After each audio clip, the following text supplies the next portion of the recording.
Bonjour à tous. La van life parfois c'est compliqué. Pas toujours simple on va dire. Cette nuit il y a eu un orage, waouh. Assez impressionnant l'orage.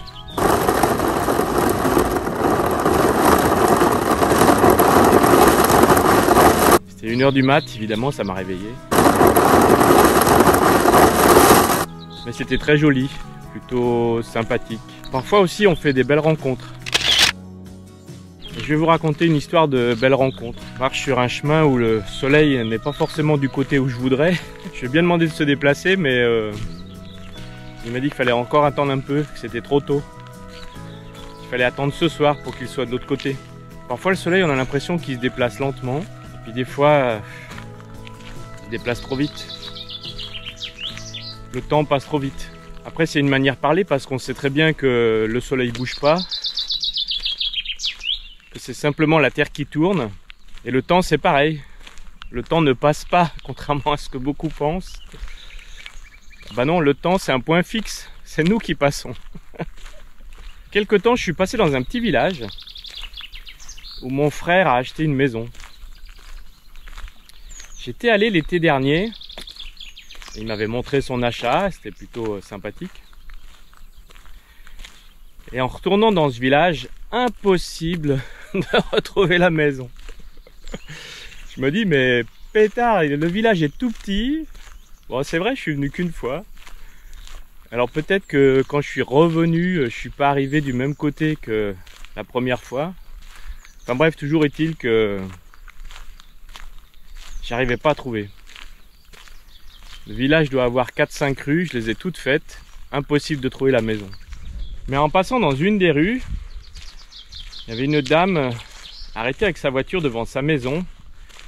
Elle était en train de décharger ses courses. Alors je lui ai demandé si elle connaissait par hasard une maison qui venait de se vendre. Que quelqu'un avait acheté dans le village, parce que dans les petits villages comme ça, tout se sait. Et elle me répond ah non, ça me dit rien, je vois pas du tout. Il faut demander à la mairie. Et avant même que j'ai eu le temps de répondre, elle avait déjà poussé ses courses, monté dans sa voiture, direction la mairie. Et je l'ai suivie jusqu'à la mairie. Alors je lui disais mais moi je veux pas déplacer tout le village, je veux juste un renseignement, si vous l'avez pas c'est pas grave. Mais coûte que coûte, elle voulait absolument m'aider. Et absolument avoir le renseignement où se trouvait cette maison qui venait d'être achetée. Donc manque de bol, à la mairie c'était fermé, le maire était pas là, donc aucune information. Ni une ni deux, la voilà repartie chez l'adjoint au maire. Je suis toujours. Et finalement on rencontre l'adjoint au maire qui était chez lui et qui lui savait quelle maison avait été vendue et a pu me donner le renseignement où se trouvait en fait la maison de mon frère. Et grâce à l'adjoint au maire et surtout grâce à la véracité de cette dame, eh bien j'ai réussi à trouver la maison de mon frère. Excellent, non?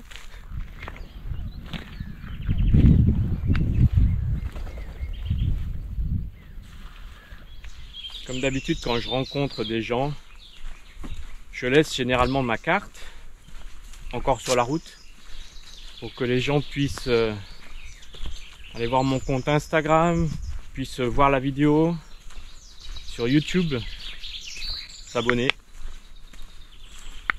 Et au moment en fait où je donne la carte à la personne, elle me répond ah mais moi j'en ai une aussi. Elle cherche dans son camion et elle trouve une carte de visite.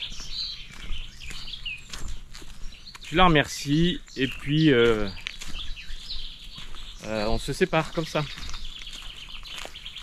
Et l'histoire aurait pu s'arrêter là. Bien évidemment, avec les explications que j'ai eues, eh bien j'ai rapidement trouvé donc la maison de mon frère. Et puis une fois posé là, je me dis mais c'est trop bête, cette dame était tellement sympathique. On aurait pu l'inviter à boire un verre. Et en fait, je pense à sa carte de visite, donc je regarde la carte et je vois qu'en fait c'est une personne qui a une entreprise d'aide à la personne et surtout d'aide aux personnes à mobilité réduite. C'est pour ça qu'elle a un petit camion équipé afin de pouvoir transporter des personnes en fauteuil roulant. Et il y a son numéro de téléphone sur la carte. Donc je lui envoie un petit message en lui disant bah voilà, vous pouvez passer ce soir chez mon frère, boire un verre pour vous remercier de m'avoir rendu service. Et puis quelques temps après, je reçois une réponse en me disant écoutez, je travaille tard ce soir, ça va pas être possible. Et puis je réponds ok, bon voilà, à l'occasion. Voilà. En fait, quelques jours plus tard, je reçois un message de cette personne qui me dit ben je vais à tel bar boire un verre, si tu veux on peut se retrouver là. Et c'est comme ça que je me suis retrouvé dans un bistrot à offrir un verre à cette personne pour la remercier de m'avoir rendu ce grand service et de m'avoir permis de retrouver la maison de mon frère. On a passé une soirée sympathique à grignoter des tapas, à boire. Enfin bref, c'était plutôt très agréable. Et progressivement, eh bien, une relation amicale s'est mise en place. Et puis, comme cette personne habite pas très loin de chez mon frère, eh bien, je l'ai revue plusieurs fois. Une des dernières fois où j'étais chez elle, elle m'a présenté sa famille, nous avons pu manger ensemble et elle m'a fait visiter son jardin. Son jardin est un véritable musée. C'est impressionnant de l'entendre et de l'écouter. Comme ça, on rencontre des gens qu'on ne connaît pas et on ne sait pas en fait ce qui les anime, on ne sait pas quelle est leur passion. Cette personne, qui est une véritable fée, est passionnée par les nénuphars. J'ai jamais rencontré quelqu'un qui était passionné par les nénuphars. Mais pourquoi pas, hein, on peut être passionné par tout et n'importe quoi. Mais là, c'est pas du n'importe quoi. C'est vraiment la passion des nénuphars. Et donc, dans son immense jardin, il y a plein de bacs remplis d'eau. Et des fois, des bassins assez grands, en fait, avec différentes espèces de nénuphars. Avec des fleurs absolument magnifiques. J'ai rarement vu, enfin j'ai même jamais vu autant de nénuphars aussi beaux, aussi magnifiques et avec une concentration sur un espace réduit. Et c'était très intéressant de faire cette visite. Et il y a également avec les nénuphars, ce qui va très bien, eh bien c'est les grenouilles. Et donc il y a énormément de grenouilles qui vivent là et qui sont assez sympathiques à voir. Alors évidemment, dès que la grenouille m'aperçoit, hop, elle saute dans l'eau. Mais je vous invite maintenant à regarder quelques images, quelques vidéos de ce magnifique jardin. Elle est trop rigolote la grenouille.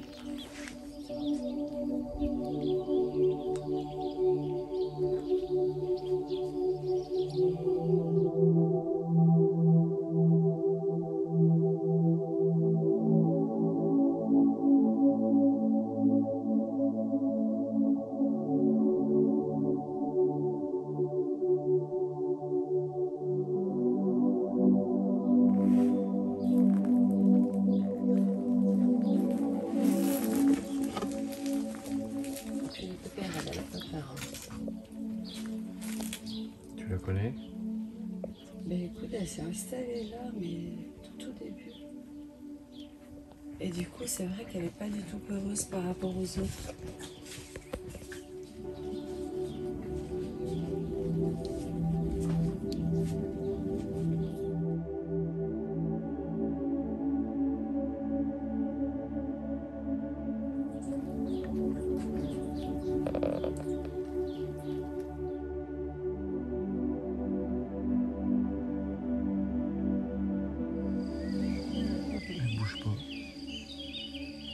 Non, parce qu'elle est camouflée, elle est en sécurité. Bah, c'est ça, mais ouais.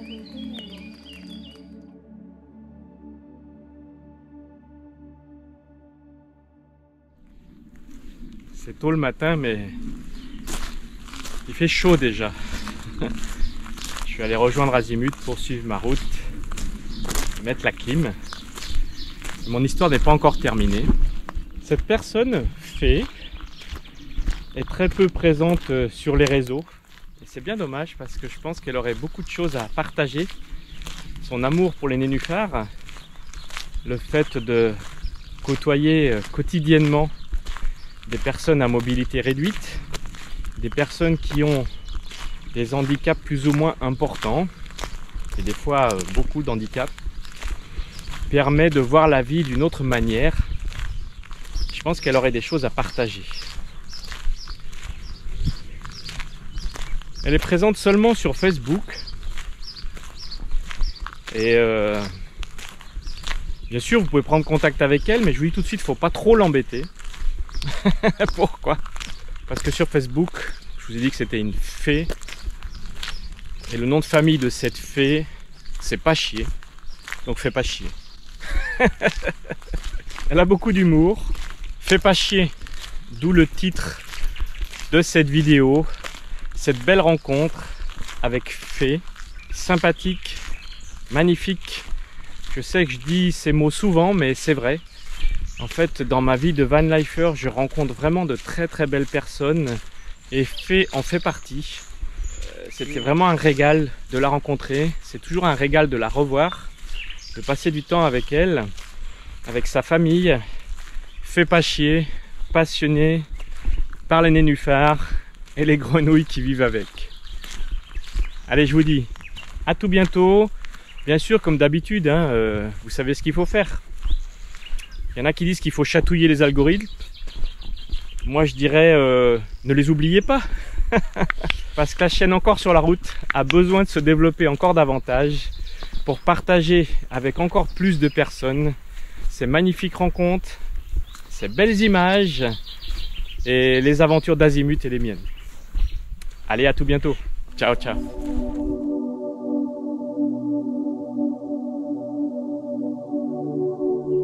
Juste une petite précision. Les images que vous voyez actuellement, en fait là où je me trouve en fait, ces images ont été tournées, en fait sont tournées à l'étang de Landes qui se trouve dans la Creuse.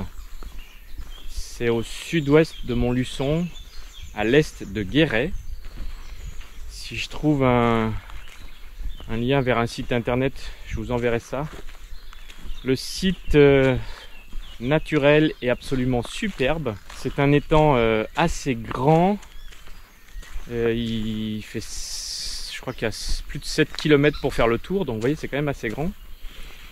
C'est un espace splendide, 100% naturel, où il y a beaucoup d'oiseaux. Alors c'est pas toujours facile de filmer les oiseaux, déjà parce que j'ai pas l'équipement pour les filmer.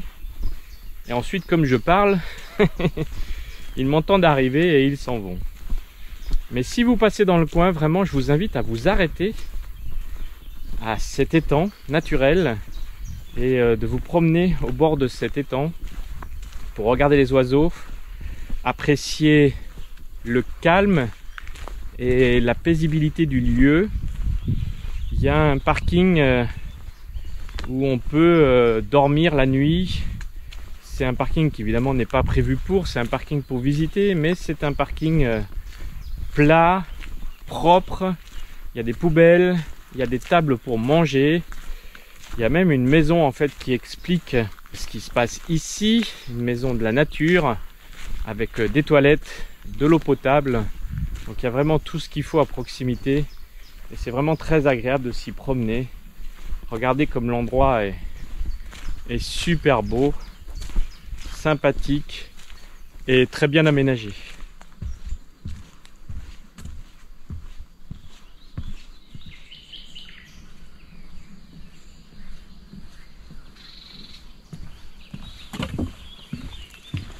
Ici il y a des nénuphars. On n'est pas chez Fée. Il n'y a pas que chez Fée qu'il y a des nénuphars.